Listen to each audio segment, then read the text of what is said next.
What is even the difference between each of the water signs? Scorpio, Pisces, Cancer, they're all just emotional liabilities. God, they're so sensitive and intense. They're empathic. But like, what does that even mean? What does that mean for each of them? Because I feel like if you're not a water sign or you're learning astrology, it's like, what's the difference? How do we make sense of what's actually unique about each of these? And so doing this short video, and I'm just going to give you my little spin on what I think the most important differences between each of these signs are. I love the water signs. I'm biased, but I love them. Water signs collectively, they make sense of the world through their emotions, through their emotional compass.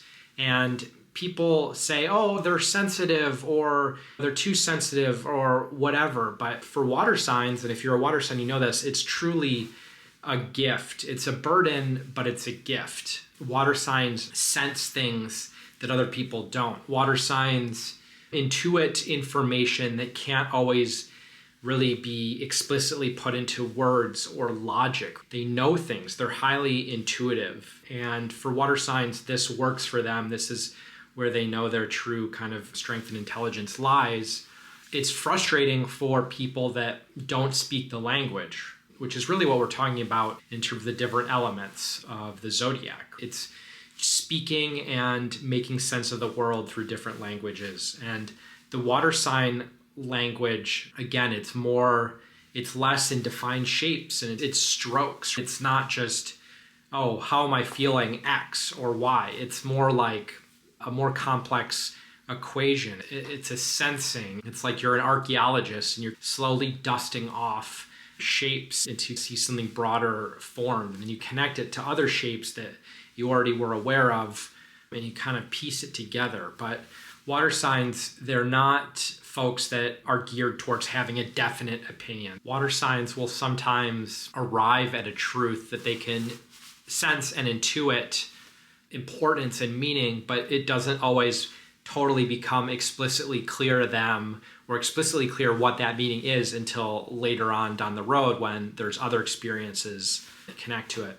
I always think of the movie Inception, where like will transverse dimensions or time periods, and they connect moments and systems of meaning non-linearly. So like more logical people are like, oh, X plus Y equals B, so this must be this, and this, and numbers everywhere.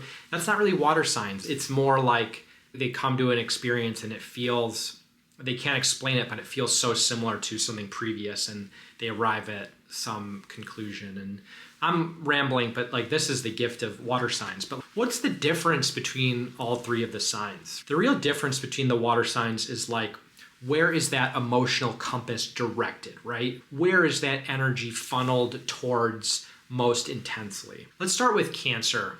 Cancer is a sign that's known to be, they're nostalgic. They hold on to things they value tightly. They are committed. They are loyal. They are really endearing to the things and the people that they love. And all these things are true. I would say like more 30,000 feet.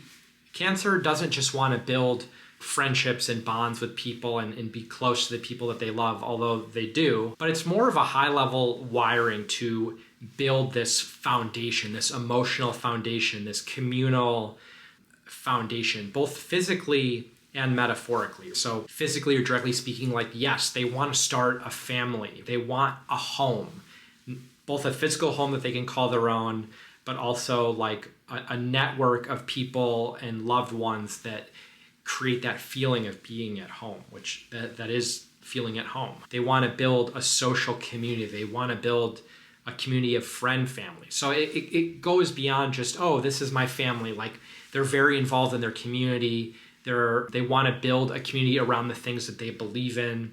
They want to build a connection and like a launching pad around things they believe in. This is where Cancer sensitivity is directed. Like they don't want to burn bridges. They want to build a big network of bridges around things that really align with their emotions and how they feel safe and what they believe in. For Pisces, sometimes it's less directed towards individual relationships. In fact, Pisces, while they can be a very loyal sign, sometimes people feel like there's something missing from their relationship with a Pisces, because Pisces, it's always transcendent, right? They are trying to connect and empathize and direct their emotion towards something larger, something more transcendent. Pisces rules the 12th house, the house of mysteries and secrets and self-undoing, but also self-transcendent art and expression and an ascension beyond just the limited ego or the limited idea of things. They're wired towards higher vibrational love. So, sometimes a very primitive like marriage contract feeling of like obligation between two people, doesn't always square with Pisces ideas of higher vibrational love. Like they want love for the collective consciousness. They want love for the collective human experience. They know that there's love in moments, not just personal obligations of an individual relationship. They use their intuition to contribute to and discover truth and compassion on a collective level. And sometimes they can put that higher than anything else, which may seem frustrating, but you have to also understand the genius and the beauty of it. They are conduits for trying to raise the vibration of humanity, literally.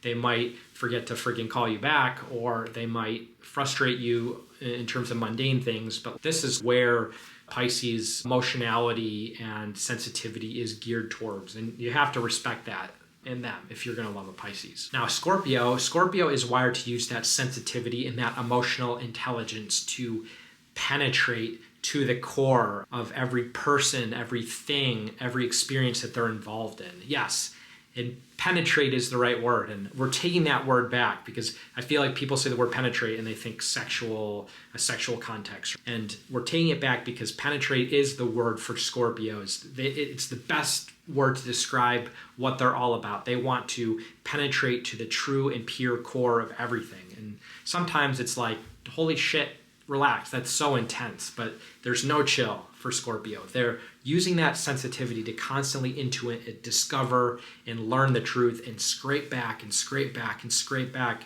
and peel away the excesses and the fakeness until they discover the heart of something. And the heart of something is usually intense. It's plutonic. It's really a lot, but they use that and they seek that in order to create these moments of transformation and renewal and revival for themselves and for everything around them. So you're going to see this quality not only in how they approach relationships, but again, in how they approach their hobbies, their tasks, like the things that they commit to. They want to find what's true and pure and soulful, really. It's a soulful intensity. It's a soulful sensitivity. And they're not afraid to throw over the table and blow everything up in order to find it, right? If they have to throw relationships to the side, they're not going to always choose loyalty over what they feel is the most cosmic truth worth seeking if they feel like those loyalties are not aligned with that. Like it or not, they are going to challenge people and they're going to pull people in that same direction. And people that want to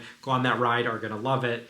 People that don't want to go on the ride, probably not a good fit for Scorpios. Anyway, hopefully that is helpful, and we'll see you in the next video.